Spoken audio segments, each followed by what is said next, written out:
Kogerbeck? Oh, all right, okay, fantastic. Okay, it's only downhill from here, I suppose, with pronunciations. I'd like to hand over to you. Thank you very much. Thank you.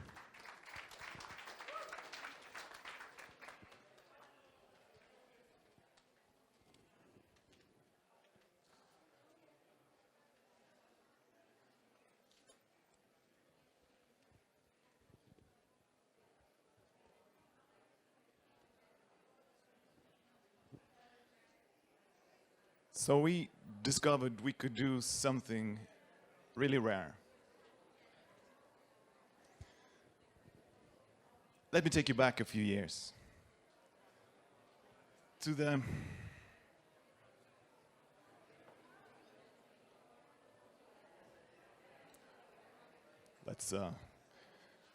okay, that didn't work. There's a video there. You can imagine that itself since that. Let me take you back a few years to the eve of the pandemic, when I know that many in this very room today were scrambling to get a grip of the situation, to understand what was going on. And it wasn't easy, because current, accurate data, it was hard to come by. And that, in fact, made every decision a gamble. And I remember myself back then. I was obsessively checking the data to see in the statistics, was a new wave coming, or was the current one peaked? And I could soon have a cup of coffee with my dad again, safely. And I imagined you did the same, to keep us safe, and to make sure that we were extra vigilant when we needed to flatten that wave and to minimize the cost. But there was a problem. And I think we all knew about it. It was the elephant in the room, if you will. The data, it was stale. We didn't actually, when we saw the wave coming in the data, I mean, it was already too late. It was all over us. And we could only think if we would have known a bit earlier. If we would have known as soon as the symptoms started to emerge in the population, like before people realized they were getting sick, went to the doctor, before the doctor took tests, sent to the lab did their analysis, compiled the results, and reported back. Well, that is what we discovered that we can do. And in just a few minutes, I'm going to tell you exactly how. And at the end of this presentation, I'm going to give you access to a live data stream where you can monitor coughing all over the world.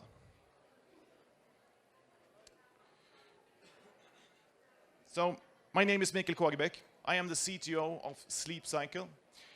We are the world's largest sleep tracker, and we track the sleep of more than 1 million people every day. We do that using, and I guess this is the AI part of this presentation, we do this using quite advanced AI-based audio event detection. And we can use that to derive insights about the population in a privacy-preserving way. And we have used that both for ourselves, but also to do collaborations with academia. So for instance, we did a paper, an academic paper together with Rebecca Robbins et al. At Harvard Medical a couple of years back, where we looked at how sleep had been impacted by the pandemic and by the restrictions put in place.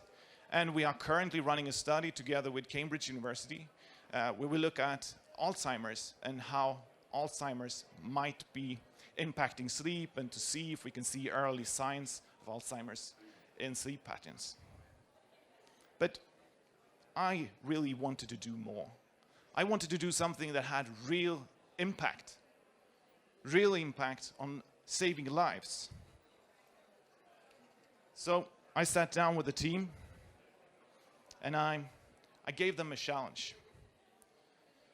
I wondered, how can we leverage this global sensor network that we have? Now, there's a sensor network that processes approximately 70 terabytes of information. That is, talking about the large language models, that is equivalent to what you train those on, what you train ChatGPT on. We process that every 10 minutes in this sensor network. We analyze approximately 1 millennia of sleep audio every 24 hours. So surely we should be able to do something with that. I mean, that's a lot of data. It's a lot of data. And we can track your respiratory system, so we know your breathing rate. We measure your movements. We measure your snoring.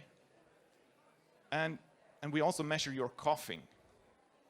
And it was at that moment that we realized that what we really have here is practically a live stream of the world's coughing in our sensor network. And from that, Cough Radar was born. So Cough Radar is a way to compute current and accurate coughing rates in a way that is completely privacy preserving. And we can show coughing trends anywhere in the world, and we can visualize the trends over time, and we can also do spatial visualizations. We can show coughing rates in different parts of a city. If you zoom in. We can do this in over 150 countries around the world where we are present. And every day, so this is fresh data, every day we compute about 70 billion pixels for these maps, where each of those pixels correspond to an area of 7.5 kilometers in radius. I don't know that in miles, I'm sorry. It's impossible math. And we only show data if we have at least 125 subjects within those 7.5 kilometers. And we do that to preserve privacy and also to ensure that the estimates are accurate. These maps and these trends are available at any scale, from continents down to countries, or if you want to zoom in to neighborhoods, you can do that as well. Now, let's look at London. What you can see here is that we had a low point back in September, which makes sense, with not that much coughing going on. Now let's, fingers crossed, the video will start when I click. It actually does, great. And now you can see how it is during the fall kind of increasing, and towards now when we have very high coughing rates in all of London. So just to dig a little bit deeper, what you can see here that we have elevated levels of coughing coming around November 23rd.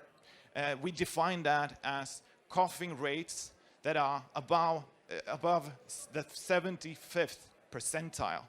Then we call that elevated.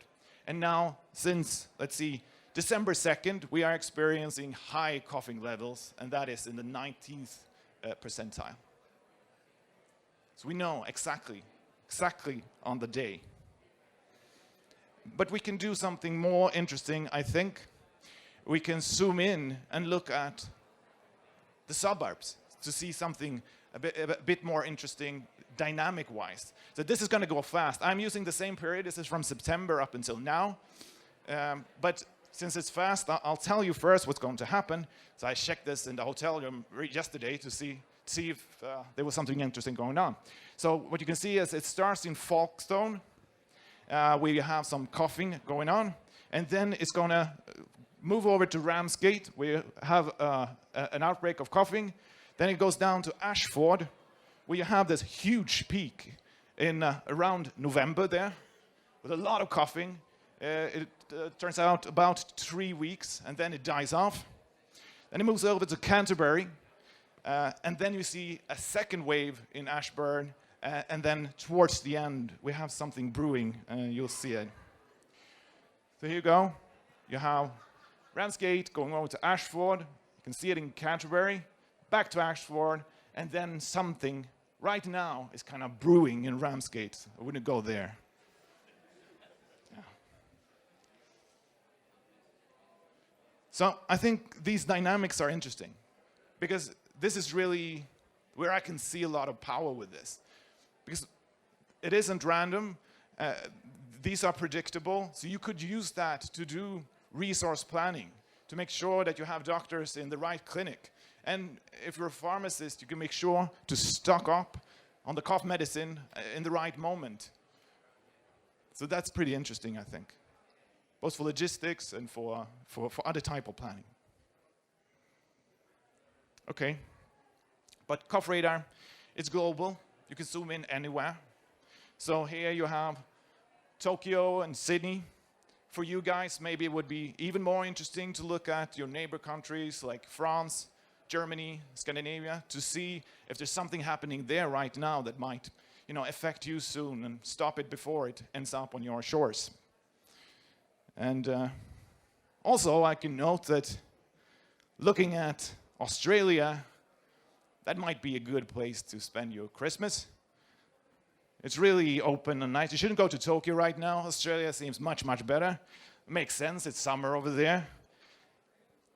However, before you book your trip and plan your holidays, I checked last year, and I'm sorry to say, December 25th, you had a huge peak in Sydney. So, yeah, there's no way of escaping the power of relatives for driving infectious diseases, I'm sorry to say.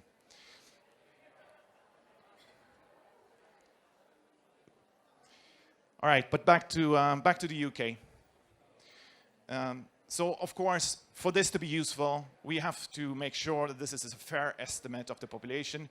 And you might be surprised to know that we actually do have a very broad demographic distribution. So we are present in all the age groups. It's not just youngsters that use the sleep cycle.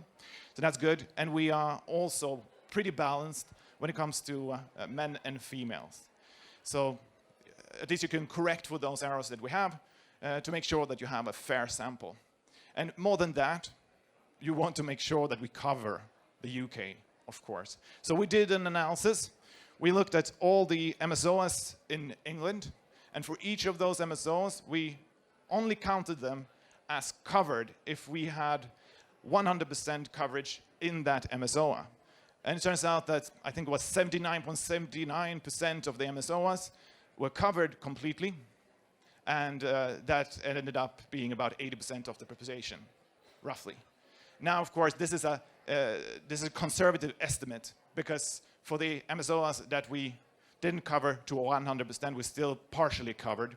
And for those MSOs, was usually very rural, where you had areas of farmland where you had very few people, or forest and so on. But still in the village, we would have coverage. So 80% of the population, at least. So that's pretty good, I think. And for accuracy, again, I think this might be surprising to hear. I mean, there is at least one other service that you can use that give early warning, and that is search term statistics. Now, the problem with that is, as soon as there's anything in the news about the flu, people will start Googling. So it's really noisy, really, really noisy. What we do here, and what I told you in the beginning of this, we are listening to actual people coughing. I mean, we are actually measuring the, let's say, biological phenomena of coughing. And as I also told you, we can robustly track your respiratory rate and respiratory regularity. Detecting coughing is very simple in comparison. So as a binary classification system, it's super accurate, and we are measuring real coughs. So, and finally, we have such a large population that we can compute these trends and rates at a very high accuracy. Privacy is going to be important as well. For us, as a publicly listed company, privacy is super important. It's everything to us. So, and And of course, I mean, our whole system is built upon audio event detection. We use audio, so privacy, obviously super important. We use the mathematical framework called differential privacy to ensure perfect privacy. And we do this by stripping the data of all identifiable names or any identifiable information, and then we add noise to things like the coordinates and race to make sure that you can't be identified because you're sleeping in the same location over and over again. So by doing this and never modeling individuals, but always modeling areas, and only areas with at least 125 people, we can guarantee that it is impossible to ever recreate an identifier for a person. Okay, so back to the beginning of this presentation, I talked about COVID, and I really wished that we would have had a way of, minimizing the curve and squishing the curve to make sure that we save people's lives. So we did a study in hindsight. We compared our coughing data to the Omicron wave in the United States, and we can conclude two important things. First of all, this data is predictable for the waves. We can see that clearly. But second of all, and I think that's so much more important, we can detect those waves about 2 weeks earlier than the official data.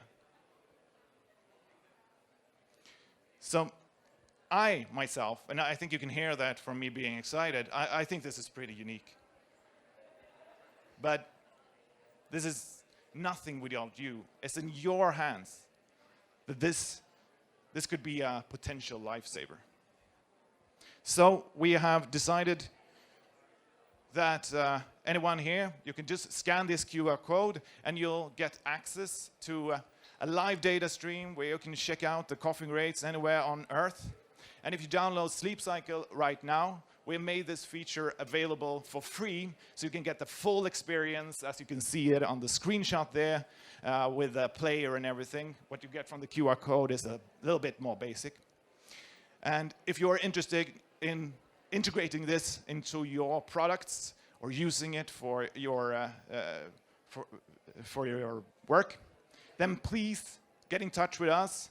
Talk to me after the show, or we have Eric and Peter back there. You can go and talk to them. They're waving right now, but I'm not sure you can see them. And together, I think we could have some real impact. Thank you for listening.